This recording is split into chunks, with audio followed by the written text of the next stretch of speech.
Les 15 et 16 novembre, que nous soyons religieux, laïcs ou traditionalistes, ce seront comme chaque année depuis 2013 les dates qui ont été choisies pour célébrer et respecter le prochain Shabbat mondial. Pour nous en parler, pour nous en expliquer les enjeux, qui de mieux placé que David Moyal, le rabbin de la ville de Cannes. David, bonjour. Bonjour Alexandre. Alors juste avant que l'on détaille le projet du Shabbat mondial, puisque votre dernière intervention date du 11 octobre, nous étions à la veille de Soukhot, j'aimerais que l'on revienne sur la fin des fêtes de Tishri. Est-ce que vous avez été surpris par la fréquentation de la Souka pendant les fêtes de Soukhot? J'ai trouvé qu'il y avait beaucoup de monde. Il y avait énormément de monde et particulièrement, je m'y attendais pas parce que cette année, les fêtes ont lieu pendant la semaine. Et souvent, pendant la semaine, c'est difficile. Il y a un Shabbat au milieu, il y a un Shabbat entre Kippour et Soukhot, Shabbat juste avant la veillée. Et honnêtement, pendant ces fêtes de Soukhot, nous avons eu énormément de monde. Et pourtant, nous étions pas très gâtés par la météo, mais je crois que le monde, et j'étais d'ailleurs agréablement surpris, j'ai vu un bon nombre de personnes qui n'avaient pas l'habitude de venir le Shabbat, venir fêter avec nous, festoyer. D'ailleurs, les repas de fête, nous avons été d'ailleurs, malheureusement, nous avons même refusé des personnes pendant les repas, ceux organisés et par la Viso et par la communauté. Nous étions trop nombreux et pourtant cette année nous avons rajouté une souka supplémentaire. Il faudra peut-être agrandir l'année prochaine la souka de Cannes. Je pense qu'on va la faire directement à l'intérieur de la synagogue et peut-être ouvrir le toit au-dessus pour qu'elle puisse être cachère. En tout cas, je voulais absolument remercier nos fidèles d'avoir répondu présent pendant cette fête, la fête de la joie. Alors toujours pour cette fin de fête des fêtes de Tishri, pour ceux qui n'étaient pas présents, comment se sont passées la soirée d'études de Shana Rabbah et puis en même temps la procession des Séfarim le soir de Simchat Torah? Bien, la fête donc le Motzei Shabbat, à la fin du Shabbat, donc nous avons attendu quelques heures, bien sûr, nous avons eu une veillée où il y avait énormément de monde, comme d'habitude, les allées et venues. Et puis la prière de Hoshana Rabbah, qui est très importante, qui équivaut pratiquement à la Neila. Il y avait énormément de monde. Et puis alors quoi dire sur Simchat Torah, où cette année encore, on a commencé la veille, où c'était archi plein, et nous avons vu énormément de nouvelles têtes et beaucoup de jeunes, cette année énormément de jeunes qui sont revenus d'ailleurs le lendemain et surtout le lendemain à Mincha soir, on a terminé en beauté, on a ressorti les séfarim. Honnêtement, ça a été des fins de fête de Simchat Torah. On n'avait pas envie de se séparer de ces instants de joie, de vraie joie. Est-ce que c'est pas trop fatigant? 3 semaines comme ça de fête, même si ça se termine dans la joie. Honnêtement, c'est fatigant, mais vous savez, la récompense est toujours en fonction de l'effort fourni. On a envie de rester dans la joie parce que on a commencé par l'austérité et puis finir par la joie, la vraie joie, celle qui nous permet de nous rassembler, de partager. Ça, c'est la vraie joie. David, pour en revenir au Shabbat mondial des vendredis 15 et samedi 16 novembre prochains, le prochain, l'intention, se définissent par eux-mêmes et très simplement. Les Juifs de tous les horizons, qu'ils soient religieux, laïcs ou traditionalistes, s'unissent pour respecter un Shabbat entier, ensemble, ceci conformément à la loi juive. Est-ce que vous pouvez me commenter cet engagement? Écoutez, nous avons un principe que le peuple juif est intimement lié au Shabbat. Et vous savez que dans les professions de foi, nous attendons quand on parle de fin de temps, les temps messianiques, on dit que le seul moyen d'accélérer ces temps messianiques, eh bien, c'est que l'ensemble du peuple juif puisse faire un Shabbat total. Nous avons déjà fait un Shabbat à l'époque de Moshe Rabbeinu, et Maïmonide dit que si l'ensemble du peuple d'Israël faisait un Shabbat totalement et bien sûr bien respecté, le Mashiach viendrait rapidement. Ce qui voudrait dire que la notion du Shabbat, elle est très particulière. Le monde, pour le peuple juif, n'a de sens. La semaine n'a été créée que pour le Shabbat. Toutes les bonnes choses sont servies le jour du Shabbat. Alors que la semaine, nous sommes dans un esprit de avoda, c'est-à-dire d'esclavage, de travail, mais le mot avoda veut dire aved, esclavage. Le Shabbat, c'est la menoucha, c'est le repos.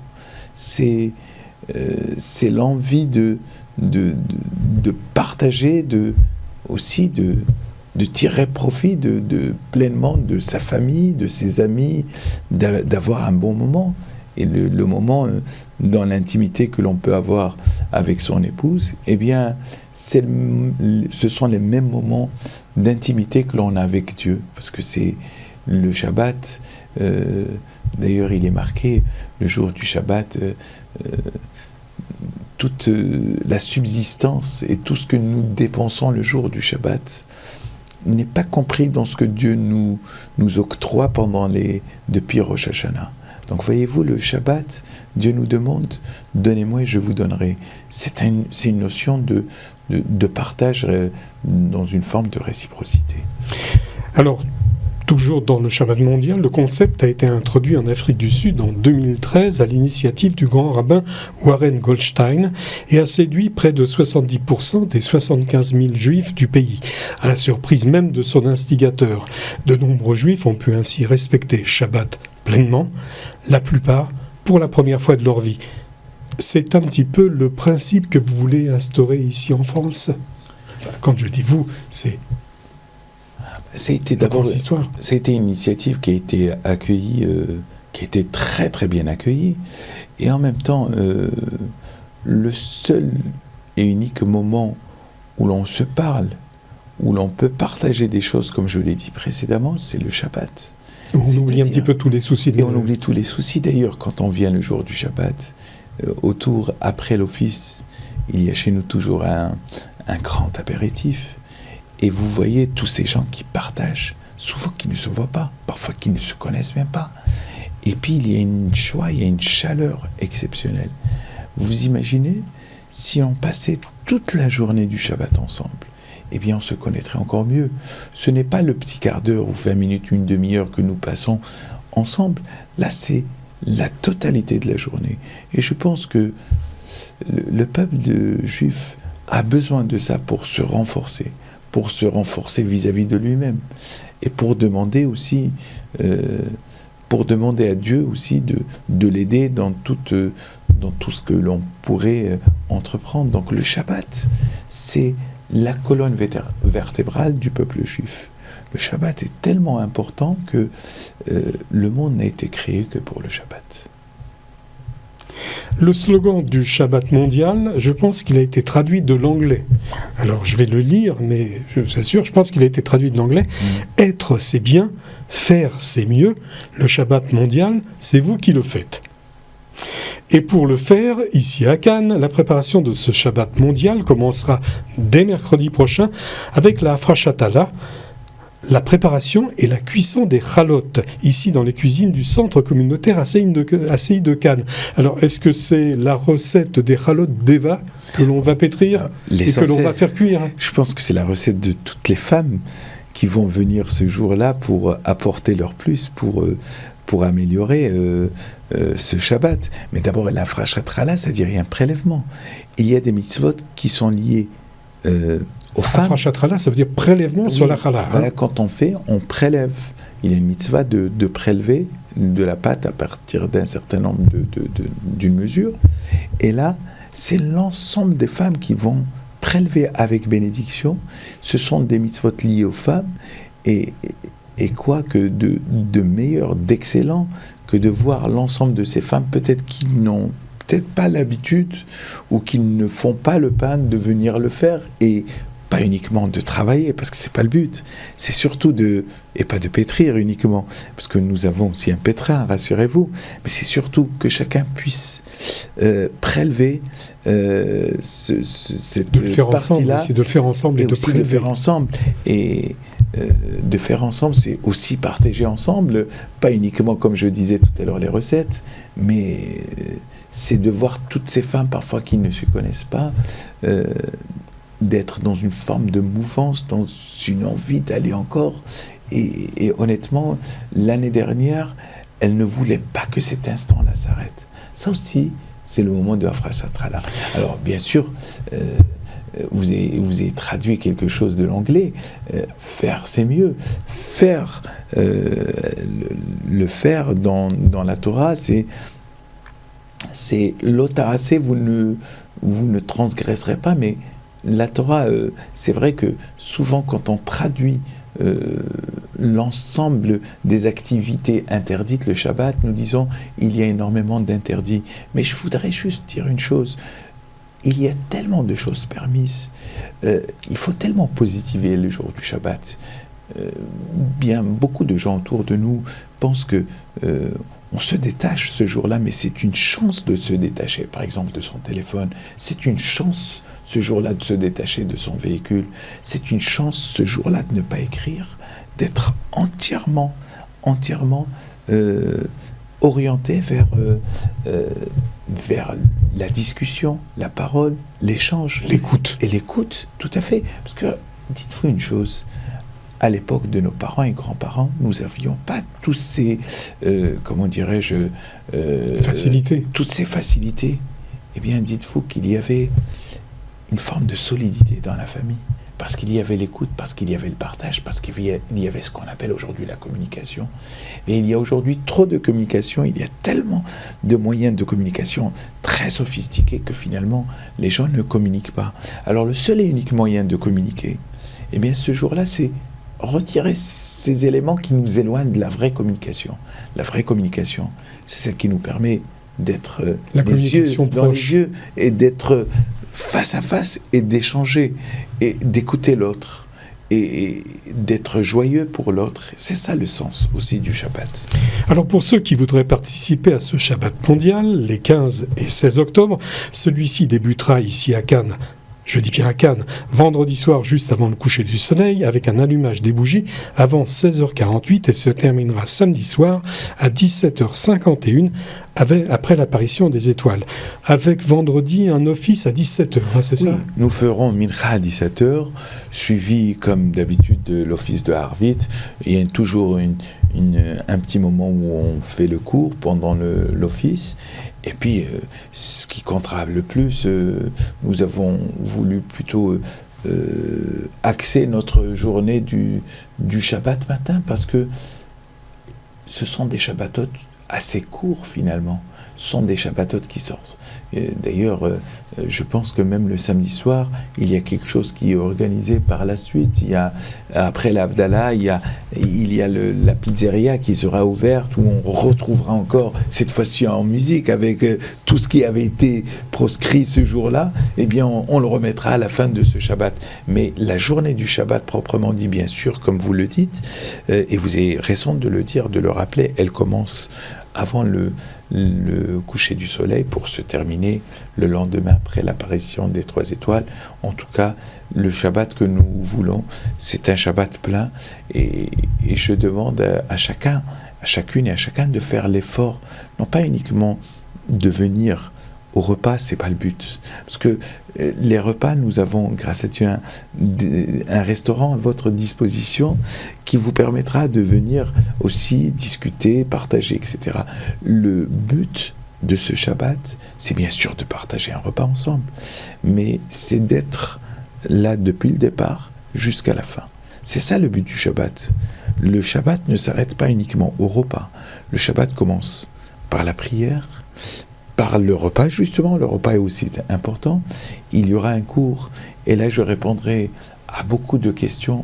Nous essaierons d'introduire, d'expliquer ce que c'est que le Shabbat, et puis nous terminerons avec l'Avdallah. Je crois que c'est ça ce que nous attendons essentiellement de la part de nos fidèles. Alors justement, comme vous parlez du déjeuner communautaire, donc qui sera prévu à peu près vers 13h15. En tant que rabbin de la ville de Cannes, c'est là où vous avez préféré vous investir, c'est-à-dire sur le samedi, non pas sur le vendredi. Et oui, parce que le samedi, vous pouvez apporter davantage à la communauté. Oui, parce que dans notre communauté, il faut le dire, c'est vrai que je me suis toujours posé cette question. Pourquoi les gens ne venaient pas beaucoup le vendredi soir à la synagogue ? J'ai bien compris que tout le monde travaillait, terminait fatigué, rentrait à peine avant l'entrée de Shabbat, et que parfois c'est un petit peu difficile. Mais c'est vrai que le Shabbat matin, tout le monde vient parce que la journée est agréable, parce qu'il y a aussitôt après, il y a la lecture de la Torah, bien sûr, il y a aussi un apéritif qui est offert juste après, et puis il y a la rencontre de toutes ces personnes qui s'attendent, qui se donnent finalement rendez-vous ce jour-là. C'est vrai que j'ai voulu marquer essentiellement la journée du Shabbat matin, parce qu'il suffit de voir la journée, le Shabbat, à partir de 9h, ne comporte que 8 heures. Quand on a enlevé les 3-4 heures de prière, finalement il y a le repas, il va y avoir les chants, et puis cet instant de cours où on va se poser ensemble des questions, où on va débattre ensemble. Un petit peu comme on le fait ici. Comme on le fait aujourd'hui. Et puis on terminera avec la Havdalah autour de tous nos amis ici. Je crois que c'est plus facile, parce que certainement qu'on ne l'aurait pas fait pour un Shabbat qui est un Shabbat d'été, où le Shabbat finit parfois jusqu'à plus de 22 heures. Et là, nous avons cette chance de pouvoir faire ce Shabbat, parce qu'il est réellement très très court dans le temps. Alors justement, puisque vous parlez de questions et de questionnements, la paracha de la semaine pendant ce Shabbat mondial sera Vayera, où l'on parle de la destruction de Sodome et Gomorrhe par 2 anges, de l'épouse de Lot qui sera transformée en pilier de sel, de l'inceste, de la tromperie mutuelle des époux Abraham-Sarah, et pour terminer du sacrifice d'Isaac qui, heureusement, lui, ne se fera pas. Est-ce qu'il y a un lien entre le Shabbat mondial et cette paracha, David ? Bien sûr qu'il y a un lien.